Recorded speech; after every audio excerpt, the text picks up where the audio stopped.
What's up guys, it's LeetCoder. This is LeetCode 2, add two numbers.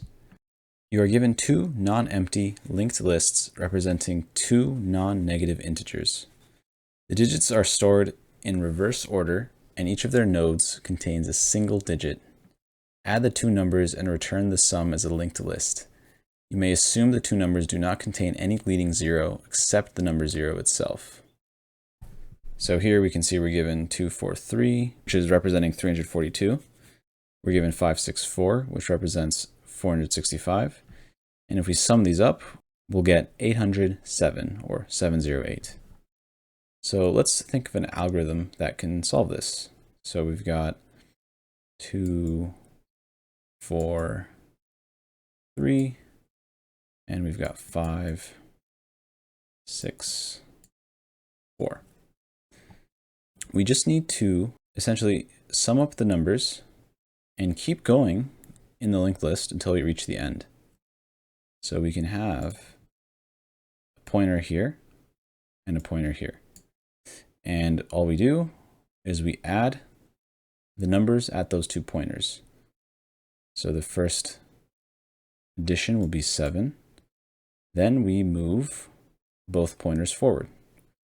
So let's erase these and move both forward. So now we add these two.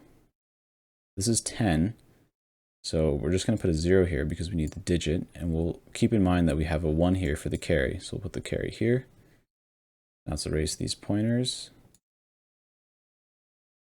And now we move the pointers forward. Now we just add these numbers. So this is 7, and then we have to add the carry from before, and so that's 8. And so our final answer will be 708. One tricky thing we have to watch out for is what if the two numbers are of different lengths? So for example, what if this were the case? Well, it would be the same up until here.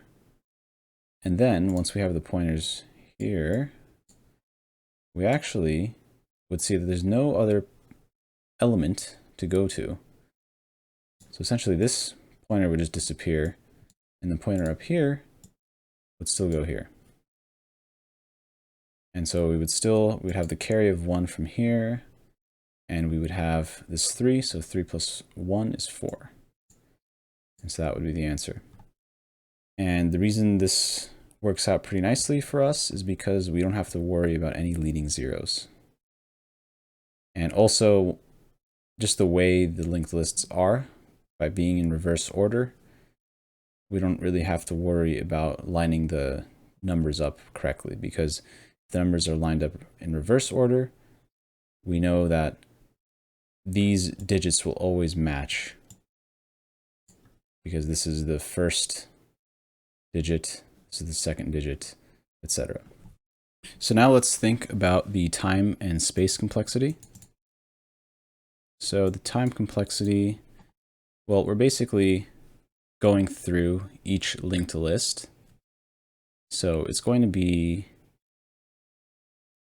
O of, since it's linear, it's going to be the maximum of either the first number of elements, or the second.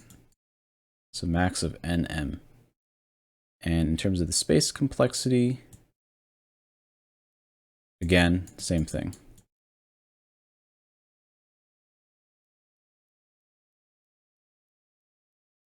And that's it. Before we get to the code, if you found this helpful so far, please give a like and a subscribe because it really helps the YouTube algorithm.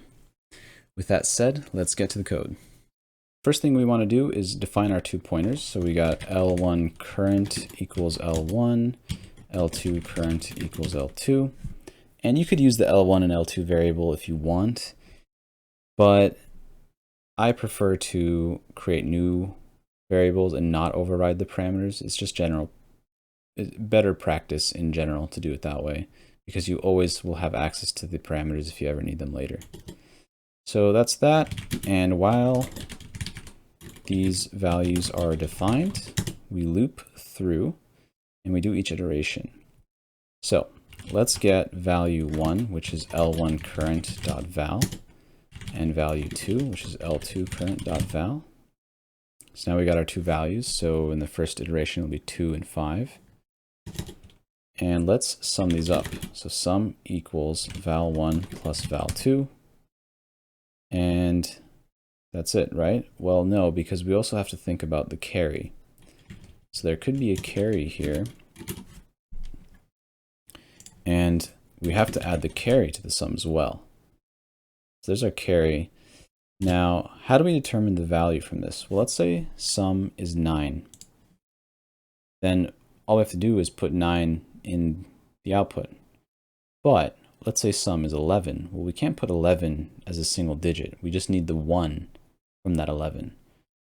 So what we need to do is take the modulus of the sum. So in other words, val that we need is sum modulus 10. So if the number is greater than 10, we just want to get that digit. And we also need to get the carry, right? And so if the sum is greater than 10, then carry is going to be 1. If sum is less than 10, then carry is going to be 0. And we could do an if statement to do that, but a cleaner way is actually to do floor division like this. And this basically returns how many 10s go into sum. So if sum is 10, then the answer is 1. If sum is 19, the answer is still 1. So from 10 to 19, 10 goes into any of those numbers 1 time. And from 20 to 29, 10 goes into those numbers 2 times. From 0 to 9, 10 goes into that number 0 times. So this will be an effective, simple way to get our carry. And now we want to move our pointers to the next in the linked lists. So we can say L1 current equals L1 current dot next, L2 current equals L2 current dot next. Okay, so this is almost good, but we also have to think about the case where, let's say we add the two numbers, and then there are no more numbers remaining, but there is still a carry remaining. So for that case, we actually need to add or carry equals 1 to this condition. And in Python, we can make it even simpler because 1 is truthy and 0 is falsy. So we don't even need this equals part. We can just say or carry. Now, as we talked before, these two linked lists could be of different lengths. And if they're of different lengths, that could mean that L1 current is defined and L2 current is not defined, or vice versa. So we need to check for that case. So we can't call .val and .next here without first checking if they're defined. So what we do is we say L1 current.val if L1 current is defined, else we just return 0. And let's do the same thing here. Okay, and then for this one, we do the same thing, except instead of returning 0, we return none.